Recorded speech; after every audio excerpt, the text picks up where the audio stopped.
This clip is brought to you by SaveWithConrad.com.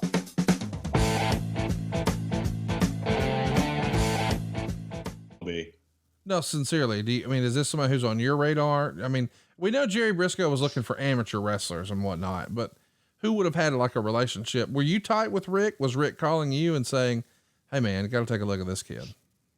Yeah, I was in direct contact with Rick, and I'm the one that went out there and routinely scouted talent. So between California and Memphis and Cincinnati and just all the different places, I would go to a lot of independent shows all over the country if there was somebody that, hey, you got to see this guy, but try to be out in California at least once a month.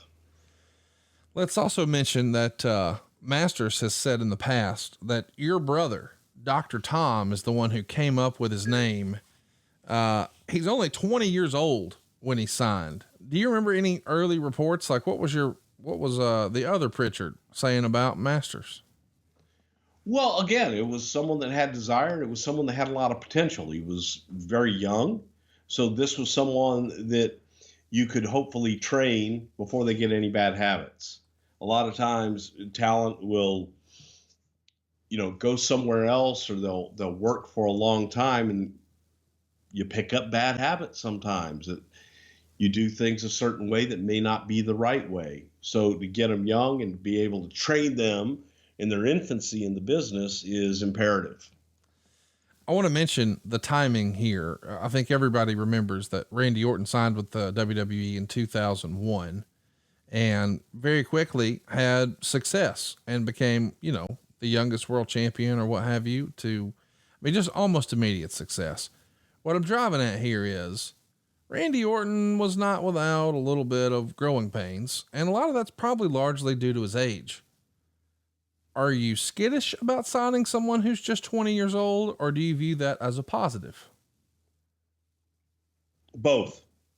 It's a positive, but regardless, anyone that is 20 years old, my kids are 22 years old, you are always going to have a maturity issue. It's just, you have to get out and you have to experience life. And in this business at 20 years old, to be put out on the road and to be away from home, be away from your support system is challenging. So you have to keep that in mind when you're recruiting someone that young, that, all right, guess what? I feel strongly that saving money is important. If it's not something we worry about now, boy, we are really going to worry about it later. And I want to help you get out of debt faster and do it with cheaper monthly payments. I'm talking to you if you're in a 30-year loan. Now is the time to take years off of your loan. We're routinely helping our listeners cut 5, 10, even 15 years off their loan. And you can do this without perfect credit, with no money out of pocket. You've just got to start at SaveWithConrad.com. They can't rent a car at 20 years old. That's what I was going to say. You got to be 25 to rent a car. So you have that issue. You need the buddy system. You need to be able to pair them up with someone that's going to kind of take care of them. You want to try to get them a mentor that's going to take care of them on the road, not abuse them on the road, and hopefully not get them into any bad habits as well. So it's a double-edged sword. You want them as young as you can get them so that you can train them and be able to teach them from the ground floor. However, at the same time, no different than college football, man. You've got some young kids that are still maturing, coming right out of high school. Once they graduate college at 22, 23 years old, you go into the NFL, but man, that's a whole different world. Yeah. You're dealing with men, you're dealing with adults, you're dealing with the big boys. And that can be a heavy trip for some people, that some can handle it, some can't. Talk to me a little bit about his work the first time you see it. Again, Rick Bassman signed stars. He knew what WWE or F, whatever, wanted look-wise. But I wouldn't say that there were a bunch of fantastic in-ring workers, 5-star Match Jones type performers that came through UPW. Oh, 5-star Jones. Oh, 5-star. You know what I'm talking about. 5-star Jones. Certainly you can agree that there's probably a difference in the way Rick Bassman trained a wrestler versus, say, your brother or Lance Storm, right? Absolutely. That was why the desire to get them out of there as soon as possible and to bring them into the fold. And it wasn't just UPW. I think that was any place, from an independent circuit. You got to have them learn the WWE way. Yep. So what'd you think of his in-ring work the first time you saw him? Hey, he's green, but I see something. Or did you think, we got a lot of work to do? We had a lot of work to do. But Masters had a look, and he appeared to pick it up pretty quickly. So it was, some guys have a presence, some guys don't. I think that Rick Masters can walk into any room still to this day, and Rick's going to look like somebody. You mean Chris? You were combining. I'm saying Rick. You're saying Bassman. I mean Chris Masters. Yeah. Yes. You combined Bassman and Matt. I know what you mean. I sure did. So I misspoke there. Goddamn. Well, here's the reason I was asking about the work. I saw a lot of early comparisons when he was first coming onto the scene to Lex Luger.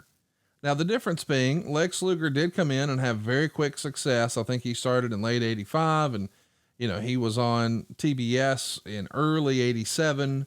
So he was very quickly on the big scene and getting magazine covers and it was all based on the look. I think the difference between a Lex Luger and a Chris Masters is Lex Luger was here to make a living, make some money and move on down the road. Whereas, boy, Chris Masters is a super fan his whole life. He just loves this shit, right? Yes. And that's where that word desire comes into play. Yeah. Where Chris wanted to be a star, and Chris wanted to do the work and be as good as he possibly could be. So in that regard, it just wasn't, I want to be, Chris Masters and I want to make movies. Right. It was, man, I want to be a WWE star. So in your mind, the Lex Luger comparison, maybe not fair. No, it's not fair because again, it was an ends to a means for Lex. Or means to an end. How does that saying go? I don't even know. Means to an end. Hey, let me ask you this though.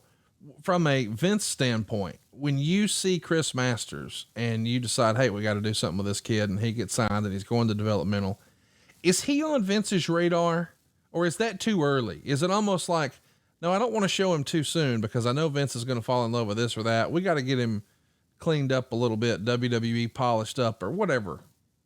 Yeah, way too soon. A lot of times there were very few that Vince saw in the developmental system until they were really ready. But you just knew based on, I think he's like 6'4". He's got a bodybuilder look. This is in Vince's mind, what a wrestler looks like, right? Well, I think in anybody's mind, you can't teach size. And right. Chris is a tall kid. He's a big kid and had a presence. So he had the intangibles that you can't teach. Now you got to get him in there and you've got to be able to teach him, right from wrong and get that charisma to come out of him. So when he does report down to developmental, where he's going to wind up is OVW. And we would see him on OVW TV as a part of a tag team called the Troubleshooters with Brent Albright. Brent Albright is a name we don't talk about a lot, but man, we used to hear his name all the time back in the day. He did have a cup of coffee in SmackDown in 2006. He would pop up in TNA and Ring of Honor and Pro Wrestling Noah. He did some stuff in the NWA. He was all over, but I'm interested in talking about his tag team with Chris Masters here, the Troubleshooters. Did you get a chance to see any of their stuff together? I have no recall whatsoever of their tag team together. I remember Brent. I always thought that Brent was one of those guys that was a tremendous talent, tremendous worker, however, was just void of personality. But when the bell rang, man, he could go and was a lot of fun to watch. I want to ask about the reports. It's reported in the Observer at the time and a few other places that Meltzer and others thought maybe Masters was lacking charisma. Is that maybe just he's new to the game? He's not comfortable yet. I mean, we're asking a lot of a 20-year-old. I think, and I say this all the time when I watch college football, because my dad, as you know, gets very animated watching football. And I'll be like, Dad, you realize that guy went to his senior prom like 18 months ago? Like, and now you're this upset. He's a kid. So as a 20-year-old under the bright lights and the critical eye of professional wrestling, yeah, he's probably got to get comfortable being in that space, right? You can judge charisma in many ways. And again, I don't view Meltzer's judgment is anything other than, sorry, fuck, man. So back to the show. Tell me about Brent Albright. You were saying, what I remember about Brent Albright, and then we had an interruption. Okay. I'm rolling right now, just whenever. Oh, well, I'll tell you what I remember about Brent Albright was Brent was one of those guys that could have a match with anybody. Yeah. Go out, great worker, excellent worker, had personality once the bell rang, but was completely void of personality, before the bell. There just wasn't a lot of charisma. There wasn't a lot of personality to get anything out of Brent, but you wanted it for him so bad because he was so good in the ring. And just couldn't find it. Just couldn't get it on air. Hey, it's Conrad Thompson. Thanks for checking out the podcast here on YouTube. Be sure to hit the subscribe button and the notifications bell so you get a notice anytime we upload some new content. And go save yourself some money right now. If you're in a 30-year loan or you have credit card debt, it's not a matter of if I can save you money. It's a matter of how much. Find out right now for free at SaveWithConrad.com.